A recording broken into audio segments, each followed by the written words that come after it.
Good morning, this is Steve Chapman for Electronic World Publishing. We're here at Apex 2015 in the San Diego Convention Center. There's a lot going on. It's getting noisy around here, and so that's a good indication of the way the industry's beginning to shape up.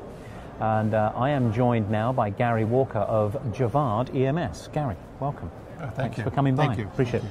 I want to start by asking you a bit of a perspective on the industry from your side of that sector as contract manufacturing EMS providers. How are you seeing things? Well, we see it as very well. Our January of this year was our best January we've had. We've been in business for only 5 years, but it was a good start to the year. We have somewhat of a microeconomy. We're in the Bay Area in San Jose, so things are very hot there, where I think other places maybe the growth isn't as strong. But for us, very strong. We see the type of products we build, low to medium volume, high mix. There still is a large market for that in San Jose. So for us and for the industry in general in San Jose, I think it's pretty good. It's fairly strong. That's good. That's an interesting indicator. Yeah, the Bay Area having a microclimate of business. That's an interesting proposition, because I suppose you do have that real tech sector bubble going off there, and that is always a bit of a barometer for the industry. Those guys get active, and then it starts to spill out to the rest of the country. So and there's a lot of the pre-production, prototyping, development of new technologies and whatnot that come out of the area. So companies such as ourselves, we benefit from that. Are you into the NPI end of the thing as well? We do. We do everything from front-end design, NPI, pre-production into volume production. Volume production for us, again, is low to medium volume, high mix type customers that would like to have USA-based and really Silicon Valley-based manufacturing. Yeah, you're right. You're distilling that down, from sort of bringing back into the country, but actually bringing back into the locality. I can see the benefits of that, so that's nice.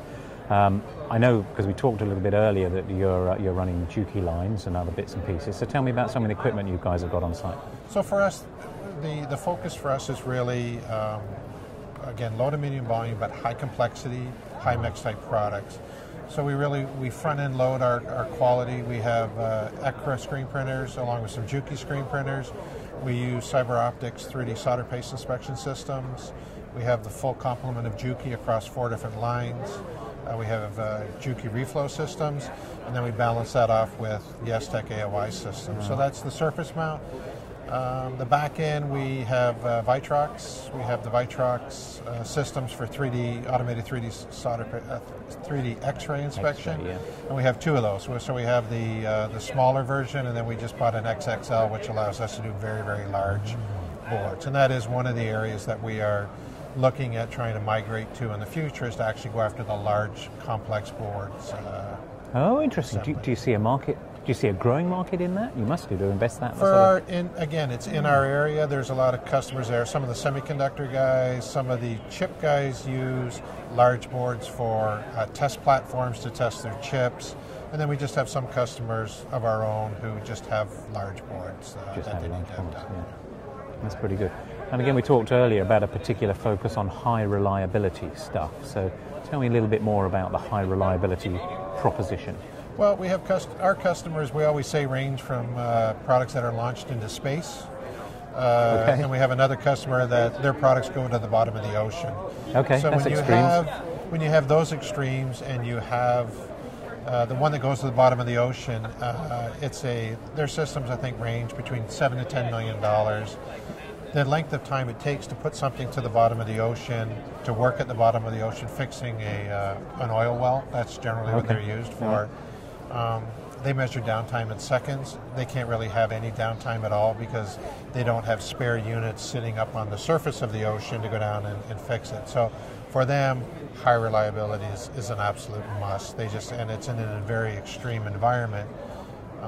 And that's kind of a sampling. And then we have customers who are terrestrial. They have products that are used here on land.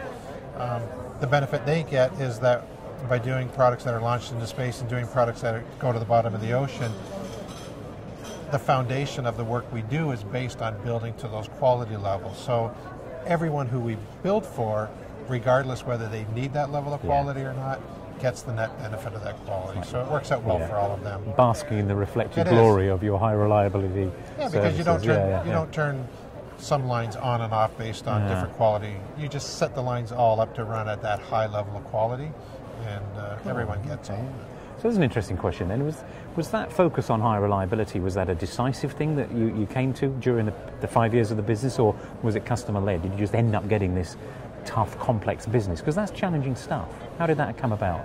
Well, we have two sister companies that are in high precision GPS, and they are very complex products, very technologically challenging.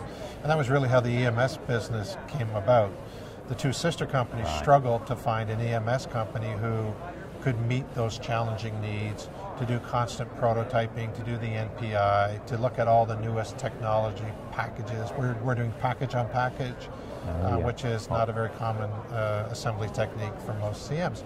So it was from that we said, there's a complex technology, there's complex products that need to be built.